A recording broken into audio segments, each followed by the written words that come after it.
Pensiun adalah fase kehidupan di mana individu tidak lagi bekerja secara aktif dan bergantung pada dana yang telah dikumpulkan selama masa produktif. Pensiun memiliki tiga peran yang sangat penting, yaitu sebagai sarana menabung, sebagai bentuk asuransi, dan memberikan manfaat pensiun untuk memenuhi kebutuhan hidupnya saat pensiun. Dengan mengetahui pentingnya peran pensiun, maka mulai sejak dini penting untuk individu untuk membuat perencanaan pensiun. Ada tiga hal yang mendasari pentingnya melakukan perencanaan pensiun, yaitu kebutuhan hidup terus meningkat, inflasi yang terjadi fluktuatif, dan membantu individu untuk hidup lebih sejahtera. Berdasarkan kasus yang diberikan, kami akan melakukan SJQ analysis. Yang pertama yaitu situation. Mr. X adalah seorang profesional muda yang bekerja di tingkat junior dalam manajemen perkantoran dan baru saja menikah. Ia memiliki sumber penghasilan ganda berkat dukungan istrinya. Namun, sampai saat ini, Mr. X belum membuat perencanaan tabungan untuk masa depannya. Yang kedua yaitu complication. Complication yang dimiliki Mr. X ada 4, yaitu Mr. X memiliki gaya hidup konsumtif dan suka berbelanja online. Mr. X memiliki utang kartu kredit sebesar 100 juta rupiah dengan bunga 1,25% per bulannya. Mr. X memiliki return investasi rendah dan Mr. X tidak mencatat pengeluaran secara detail. Yang ketiga yaitu question. Bagaimana strategi yang dapat diambil oleh Mr. X untuk menjadi nasabah prioritas di bank dengan syarat memiliki tabungan atau deposito minimal 700 juta rupiah serta dana pensiun minimal 500 juta rupiah dalam kurun waktu 7 tahun ke depan. Setelah kami melakukan SJQ analysis, kami akan melakukan analisis isu 3. Yang pertama, objektif, bagaimana strategi yang dapat diambil oleh Mr. X untuk menjadi nasabah prioritas di bank dengan syarat memiliki tabungan atau deposito minimal 700 juta rupiah dan memiliki dana pensiun minimal 500 juta rupiah dalam kurun waktu 7 tahun ke depan. Dengan begitu, kami memperoleh aspek and key consideration. Untuk aspek pertama yaitu cash inflow dengan key consideration menambah revenue stream Mr. X dan mencari sumber passive income. Untuk aspek kedua yaitu cash outflow dengan key consideration mengeliminasi sebagian pengeluaran yang dinilai tidak penting dan membuat anggaran bulanan. Untuk aspek ketiga yaitu saving and investing dengan key consideration menyusun portofolio investasi dan mengalokasi dana untuk tabungan. Untuk aspek keempat yaitu credit and insurance dengan key consideration melunasi kartu kredit dengan cepat dan mencari program asuransi yang aman. Dan terakhir untuk aspek kelima yaitu lifestyle dengan key consideration frugal living dan menerapkan mindset lifelong learning. Dalam analisis PES kami, adanya perubahan kebijakan pajak yang lebih sederhana memfasilitasi penghasilan tambahan bagi Mr. X. Ditambah lagi, kondisi ekonomi yang lebih stabil dengan pertumbuhan PDB yang lebih positif, serta minat masyarakat yang tinggi terhadap gaya hidup digital, membuka peluang besar bagi Mr. X untuk memaksimalkan pendapatannya. Nah, apa saja peluang Mr. X ini? Yang pertama, menjadi content creator atau affiliate. Trend fashion dan teknologi yang semakin marak bisa dimanfaatkan untuk menghasilkan uang tambahan. Manfaatkan aplikasi berlangganan. Nah, dengan marketing yang tepat, aplikasi-aplikasi ini bisa jadi sumber pendapatan yang stabil. Ketiga, tingkatkan produktivitas dengan IoT, yaitu Internet of Things, yang bisa membantu Mr. X bekerja lebih efisien dan menghasilkan lebih banyak penghasilan. Nah, analisis PES kami ini menunjukkan bahwa kondisi lingkungan eksternal saat ini sangat mendukung Mr. X untuk mencapai tujuan keuangannya. Selanjutnya, kami melakukan analisis perencanaan keuangan dengan melakukan proyeksi arus kas rutin dan mencatat aset serta liabilitas milik Mr. X. Untuk kemudian, kami evaluasi menggunakan rasio keuangan. Kami menggunakan asumsi bahwa Mr. X memiliki PC gaming dan kamera Canon EOS M50 Mark II karena gaya hidupnya yang menyukai hal-hal yang berbau teknologi. Rasio keuangan pertama adalah rasio utang sebesar 14,46%, yang menunjukkan bahwasanya kondisi keuangan dari Mr. X menunjukkan kondisi yang sehat. Selanjutnya, ada rasio likuiditas, di mana rasio ini sebesar 3,39, yang menunjukkan bahwasanya Mr. X memiliki tabungan yang cukup untuk menutupi pengeluaran bulanannya selama lebih dari 3 bulan. Akan tetapi, masih perlu dipertimbangkan untuk menambah tabungan apabila memiliki tujuan secara jangka panjang. Selanjutnya adalah rasio pembayaran utang. Perlu diketahui bahwasanya rasio yang dimiliki oleh Mr. X berada pada ambang batas sebesar 28%. Apabila Mr. X ingin mencapai tujuan keuangannya, maka Mr. X harus berupaya untuk melakukan efisiensi dalam pembayaran utang.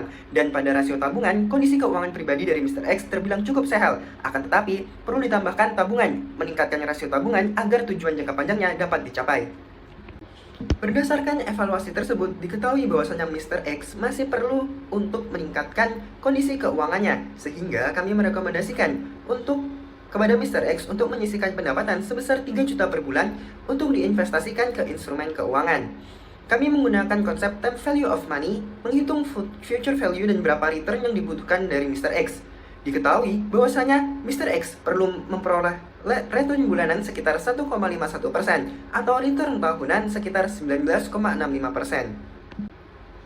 Dengan kebutuhan return yang cukup tinggi, maka kami merekomendasikan Mr. X untuk berinvestasi pada instrumen saham, di mana instrumen ini merupakan instrumen yang high risk, high return.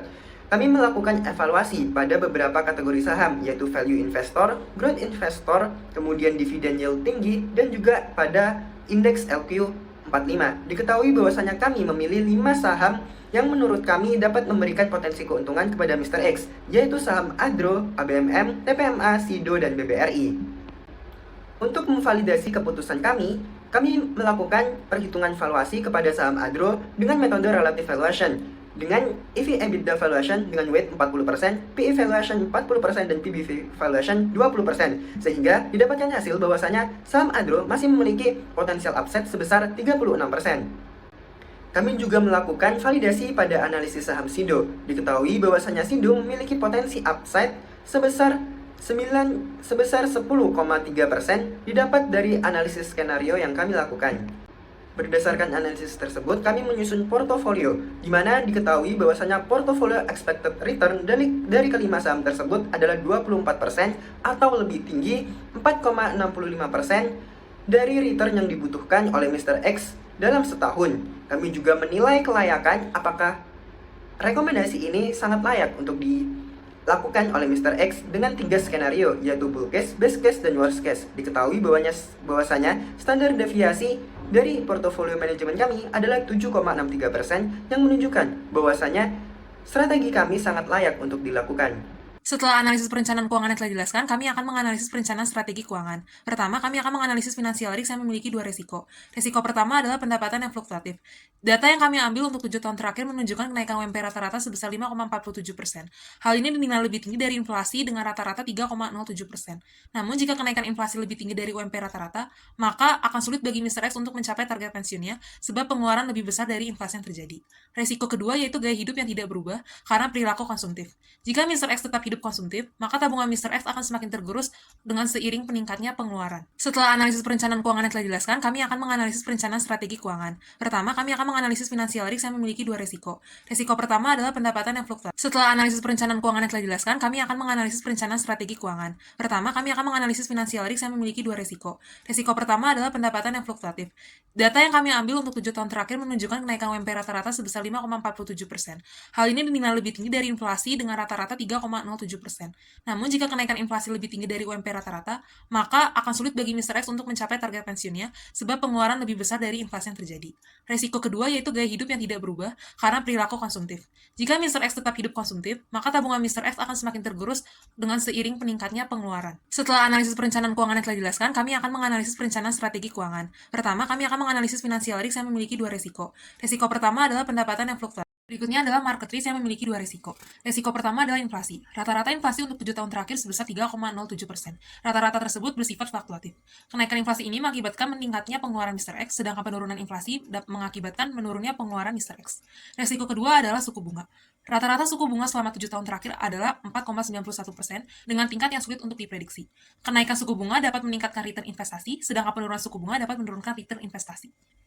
Berikutnya adalah market risk yang memiliki 2 resiko. Resiko pertama adalah inflasi. Rata-rata inflasi untuk 7 tahun terakhir sebesar 3,07%. Lalu terakhir ada regulation risk berupa tarif efektif atau TER yang diterapkan tahun 2024 yang digunakan untuk menghitung PPh 21 yang disesuaikan dengan PTKP.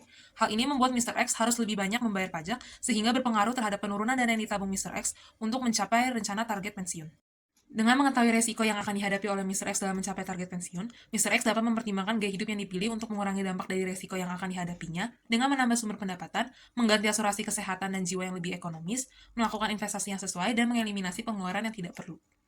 Dengan mengetahui resiko yang akan dihadapi oleh Mr. X dalam mencapai target pensiun, Strategi pembelian instrumen investasi. Mr. X punya 2 strategi, yaitu DCA dan momentum. DCA cocok untuk investasi jangka panjang, konsisten, dan minim resiko. Hal ini sesuai dengan porsi penyisian pendapatan Mr. X itu sendiri. Sementara momentum itu lebih cocok diterapkan ketika Mr. X akan mengambil risiko dan ingin memanfaatkan peluang jangka pendek untuk menghasilkan return ekstra. Dengan menggabungkan kedua strategi ini, portofolio Mr. X akan lebih bervariatif dan lebih menguntungkan. Aplikasi yang diberikan, kami merekomendasikan 2 hal kepada Mr. X, yaitu hal pertama adalah Mr. X dapat rajin menabung dan menghemat tabungannya untuk meningkatkan saving ratio. Hal kedua yaitu Mr. X dapat melakukan investasi dengan saham ADRO, ABMM, TPMA, SIDO, dan BRRI.